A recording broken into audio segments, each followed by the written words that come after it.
আমার টুইটার, যেটাকে এখন এক্স বলা হয়, এই অ্যাকাউন্ট হ্যাক করে এখন থেকে ধরেন 15 ঘন্টা আগে অত্যন্ত বাজে, অরুচিকর, কুরুচিপূর্ণ মাদেরকে নিয়ে একটা বক্তব্য দিয়ে দিছে, আমারটা হ্যাক করে। মাথা গরম কি জন্য লোকদের হয়েছে জানি তো। আজকে যুবকরা সিদ্ধান্ত নিয়ে ফেলেছে, পাঁচটা পাবলিক বিশ্ববিদ্যালয়ে তাদের রায়ের মাধ্যমে জানিয়ে দিয়েছে তারা কি চায়, কাকে চায়।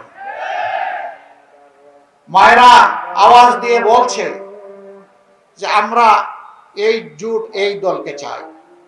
এটা তাদের অপরাধ নয়। আমি একটা কথা বলেই শেষ করছি। একজন বোন তার পছন্দের পোশাক পরে, একটু খোলামেলা, তিনি রাস্তায়, সাংবাদিক বন্ধু প্রশ্ন করেছেন আপনি কারে চান আগামী দিনের ক্ষমতায়? তিনি বলছেন জামাত। কেন? বলে যে জামাত আসলে দেশটা ঠিক হবে। তাইলে তো আপনি এই পোশাক পরতে পারবেন না। ওই যে পরবো না, আপনাকে তো শালীন পোশাক পরতে হবে। পরবো।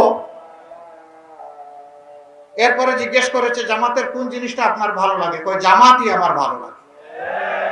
মাথা তো ওইখানে গরম হয়েছে, গরমের কারণ তো ওই জায়গা।